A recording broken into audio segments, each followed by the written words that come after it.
Interesting. Misfits 11 was an interesting show. Coming off of the biggest boxing pay-per-view, or pretty much pay-per-view in general, for this year in 2023, it was going to be nearly impossible to top off the 1.3 million buy show from the month prior in the Prime card. But Misfits did well with this non-pay-per-view show here. So the prelims, let's talk about that real quick, because you never know if any of the fighters are going to become a big deal in the future or something, right? So on the prelims, we had Musin Kason take on Piotr Budzisuski. I think I pronounced their names right. We had Kason beat Budzisuski by round 2 countout. Oh, and that was one thing with this event. They started saying that people were winning by quote-unquote countout instead of saying TKO or technical knockout. I don't know if that's an actual term that's used like that in boxing. I've only seen or at least noticed that Misfits just started saying that here. But anyways, moving on to the next fight, we had Rhino take on Adam Brooks, where Adam ended up actually coming in big against Rhino and getting himself the round 2 countout win.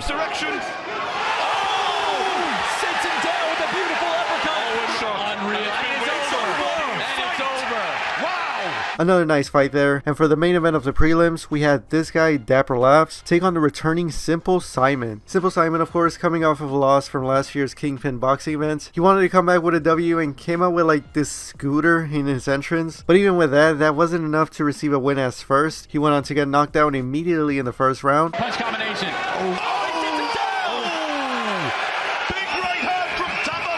And then went on to later lose the match. Dapper Laughs ended up getting the win here by technical countout, and Simple Simon got a little bit roasted here and there for his loss, but I think he's a pretty interesting dude in the scene, so I hope that he keeps coming back and hopefully gets a win in the end as well. Alright, so from there we then went on to the Misfits 11 show itself, and they kicked it off with Uncle Pizza versus Yuri Gang. This one was a rematch from their Misfits 6 events fight, and what happened on that previous match was that Uncle Pizza had won, but it was a controversial decision, so now they were fighting again. This time around though, Yuri Gang came out with a split decision victory, so now all that needs to happen is to have that third fight to settle things once and for all between the two of them. Then the next fight that happened after that was another rematch in Arms vs Minicon 2 taking place. The previous fight that those two had was on the Deji vs Alex Wasabi card from last year, and in that one Arms came out with the unanimous decision victory. So his opponent Minicon came back in this fight to try to redeem himself, and for the first part of the fight, unfortunately for Minicon, Arms had knocked him down, and that had set up Arms in a very good position throughout the night, where Minicon was now fighting an uphill battle. We don't know his training. Shuts Minicon down! Near the end though, Arms was visibly very fatigued, and Minicon almost pulled through with some good hits, but the fight had ended before he was able to do more damage. Arms continued to show extreme fatigue after the fight, and he would go up to the referee to see if he had won, and he was announced as the winner, but was still showing weakness all around. A lot of people then started getting worried for Arms, as he wasn't able to properly show his appreciation of the victory, and after the fight, Foxy had made a post saying that Arms had reportedly collapsed after the fight, and that he was being taken out on a stretcher. No other significant update has come out about Arms here, at least from what I have seen, so hopefully he gets back in good condition as soon as possible and doesn't have this sort of thing happen to him again. Actually, just right now we got an update to the Arms situation. The PBA just posted on the X platform saying that they had now suspended Arms' boxer license until further notice. Some people were questioning if this had to do with perhaps steroids or something like that, and Foxy saw this conversation going on and made his own post, to which I agree with, saying that Arms wasn't suspended due to drug issues. Instead, it was out of concern for his health, and that people should stop slandering him for something that he isn't doing. And on the following paragraph goes on to say, "You think Misfits isn't going to crack down on drug testing someone of his size? He was 100% not on steroids before his fight, and after what happened on fight night, I'd be concerned if he was able to just fight again with no suspension." And yeah, like what I said, I agree with pretty much all of that, and honestly what's more important here is Arms' health, and we just gotta hope that he fully, properly gets himself fixed, or just, as unfortunate as it may sound, have to retire from the sport for his health. But going back to the events itself,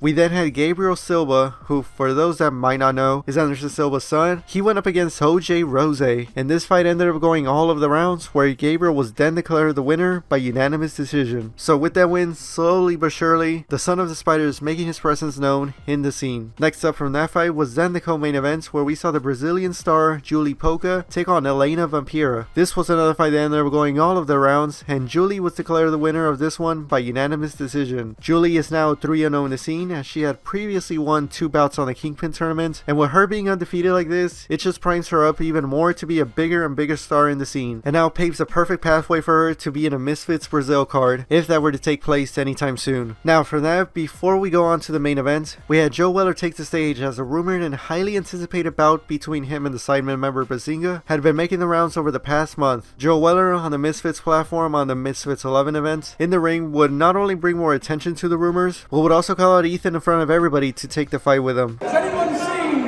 Bazinga? Listen, it's time to make YouTube boxing again. Bazinga! Let's make this happen! I'm ready, right in the arena. I was going to say, where are you going to do it in front of 1,000 people in America? 100%, right in the arena.